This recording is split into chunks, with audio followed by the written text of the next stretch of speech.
Yo guys, Tarke here, and much like yesterday when we did the Burning Arrow breakdown, I'm going to do the exact same thing, this time for a Pierce Nova Ethereal Knives build, with the new Threshold Dual for Ethereal Knives, making it fire in a Nova and fire 10 additional projectiles. People have been really hyped and been asking me how I would go about making an EK build. There are quite a few different options, and ultimately I settled on Assassin. One other thing to point out, this is somewhat budget orientated. Yes, it is a CI build. Yes, it does use sub-uniques, but they're generally all fairly cheap, fairly budget. And this isn't using crazy like leech enchants, perfect gear, perfect flasks, etc. You can push this to a higher level, but to do so, you know, you need to be somewhat intelligent about it. I'm just going to turn that down a little bit. It's a little bit loud. So take this, use it as a base. Yes, you can scale it harder. I know stuff like a Sin's Rebirth, I know stuff like a Taste of Hate would be really good, I know stuff like Skyforce would be really good, but that isn't what you put into a starter build. So, right off the bat, let's go over the items, and very, very briefly, the setup that I would recommend. Now, actually, no, before we get into that, there are three Ascendancy options for this kind of very poison-centric. This is a completely poison-centric build. The three options are Pathfinder, Assassin, and Occultist. Now, Pathfinder obviously gets poison for free using Master Herbalist, meaning you don't need to use the gem or certain unique items. Assassin gets the easiest generation of power charges. Occultist gets the easiest source of Tricurse, and you have access to some nice juicy Chaos Pen and, you know, super energy shield recharge. I went for Assassin for the power charge generation. Yes, I know you can take Forbidden Power, but it's just awkward to fit into this kind of a build. And I wanted something which just had nice, juicy deeps, you get some easy power charges, and it just feels smooth. And it also has one of the easier trees for leveling as a caster, leveling as life early on. That's why I went with Assassin. So, with that in mind, you need to get poison somehow. Now, Consuming Dark, we went through loads of different gear setups. Consuming Dark just seemed like the cheapest, easiest way of getting poison. And it's still a decent dagger. It has global crit chance on it. It has some spell damage. It has some int. It's actually pretty decent. The other weapon types you can use, you can do stuff with Drill Neck, and then you can do stuff with like Death Up. Drill Neck is a very cheap way of getting juicy damage numbers. You get that nice 150 global critical strike multi.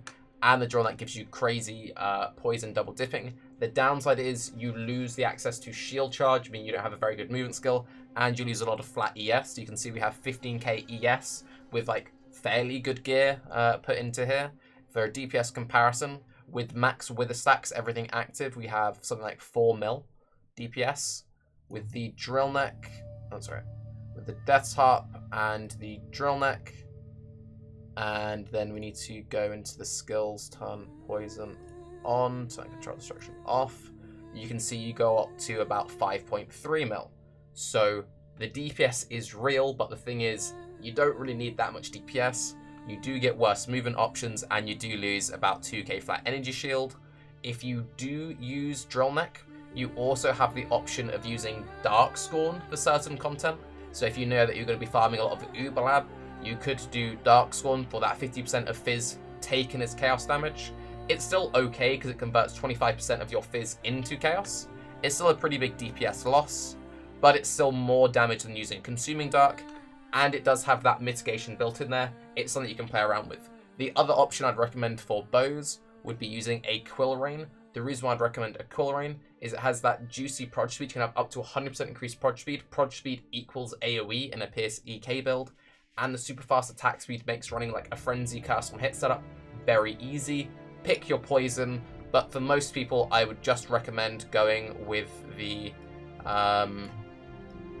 Spirit Shield and the Consuming Dark. One other thing that I will say is you can use the Scourge, but the Scourge is a very high DPS option and a very high budget option, so if you have enough currency, you could eventually rock Scourge, maybe even dual wield Scourges if you wanted stupid damage. Then you need to use the Poison Gem. Take that all into account.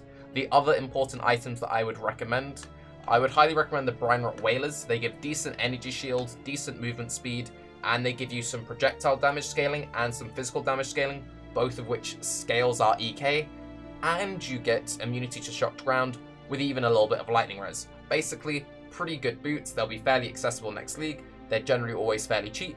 Seems good. We use a Doedries to get Jewel Curse, and the Jewel Curse that we're running in this build are Temp Chains and Warlord's Mark. We're using Warlord's Mark as a budget leech option when you eventually get better gear, when you get stuff like a Vessel of Vinctar, when you get stuff like Leech Enchant on boots.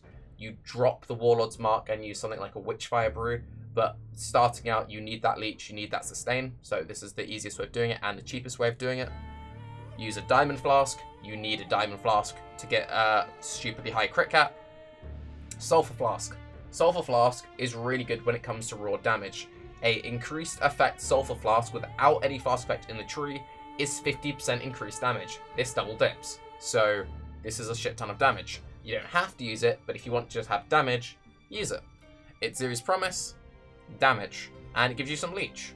Out of interest, if you compare the two, you go up to boom 2.1 mil, boom 2.7 mil. You know, the Zeri's is better than a Sulfur in this build, but both are pretty juicy. I also would not recommend using the Zealot's Oath version of a Sulfur Flask because this is a Vile Pact build, so the regen will do nothing for you. We rock 1 energy from within, and then just a bunch of generic chaos damage, proj damage jewels. Speaking of, we should actually drop one of these because one of these has to be the EK jewel.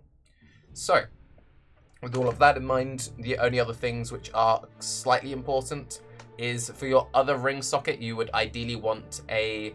You don't even need to use a diamond ring, to be honest, since we have such a high crit chance. You could get away with just using any ring base, but using something with chaos damage maximum life. And then for your amulet, you can either go for another Essence of Envy crafted amulet with chaos damage if you want to be greedy, but most likely you want to be using something like a Cheula amulet or a Valerian ring to get stun immunity. Some people like being greedy with their stun immunity, but I'll let you guys pick how you want to do it. Everything else is just we've picked decently rolled ES gear, so we've gone for like high ES, but not crazy high. Basically, all of the ES gear I've rolled has been like high tier 3, low tier 2 rolls. So we've got these, this. For the enchants on Ethereal Knives, there are only 2. Ethereal Knife damage and Ethereal Knife projectile speed. Projectile speed equals AoE, damage equals damage. So pick your poison, and then same game with the shield, you just went with whatever. Now, Consuming Dark in this build will be better than a decay weapon. If you want to, if you're planning on running a lot of the poison immune guardians, you might want to invest into a decay weapon just because decay doesn't count as a poison, but it scales with all of your poison stuff. Just something to consider. It is far less DPS than using a Consuming Dark, however. Right. For Bandits, briefly, passive point to power charge. You can go for cast speed, you can go for all res. I would only go for all res if you plan on eventually converting this into a low life build. As low life, you can struggle getting your resists, but passive point will do you absolutely fine. Oh, and just so it's over and done with, for the skills, you want to use Ethereal Knives added Chaos. Again, this is a Chaos-centric build. We're doing everything around scaling the Chaos damage, not everything else. Controlled Destruction, Void Manipulation, Pierce, Faster Casting. Faster Casting, I prefer it to Spell Echo because it doesn't lock you into place. It's slightly more damage because Spell Echo does have that less damage on it. If you struggle with mana, use Spell Echo instead. General So has been trying out EK builds himself recently, and he struggled to sustain with the Faster Casting. With the Spell Echo, he was fine. Just pick between the two, don't run both. And yeah, until you get the Consuming Dark, run a Poison Gem instead of Controlled Destruction. But otherwise, basically, that's that. Now for the tree, there isn't too much you can change.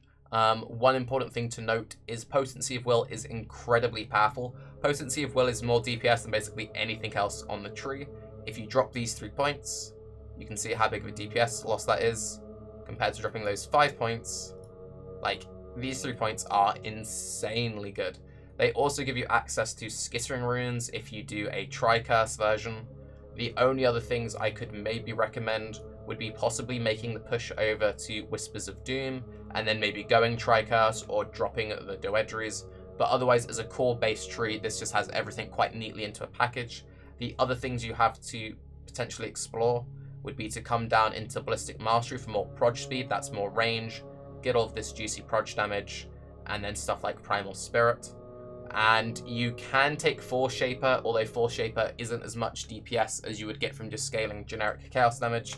So I'd probably recommend getting Method to the Madness next, and then coming down to the Proj. So your like finished tree would be like all of this filled in with all of these points, and then once you're at that point, you would have ideally all your leech enchants, when you can drop the Aura Reservation nodes, because then you go down to just running Discipline and Temp Chains on Blasphemy, getting your second curse from the Witchfire Brew.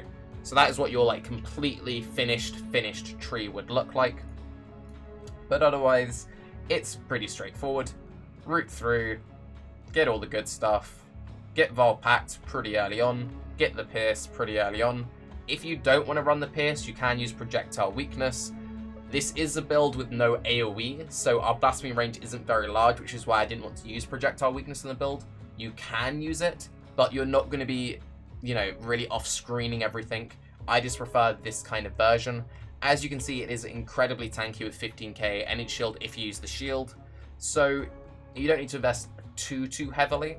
Some people recommended dropping this energy from within and just going for another crazy double dipping duel, but I don't feel like it's really needed. Never drop Alchemist. Alchemist is too good to drop. And yeah, one thing you can maybe consider if you want to be lazy, you can do Power Charge Duration Int instead of going this way. And you could also potentially drop these 2 points because you're going to have more than enough crit. But it kind of is what it is. I would recommend this as a starter build. With the item setup we've gone for, it is all fairly budget. And you can root quite happily through a lot of life early on, level as Acro, and then just start dropping stuff to do the CI transition without having to do too many respecs. Basically, the difference being is you'd come down this way, grab this life early on, you'd grab all of this life obviously, grab all of this life, fill in all of this, grab life over here, grab life over here, and then just drop those life to then do the respecking over to Potency of Will, etc. For Frenzy Charge generation, it is kind of awkward.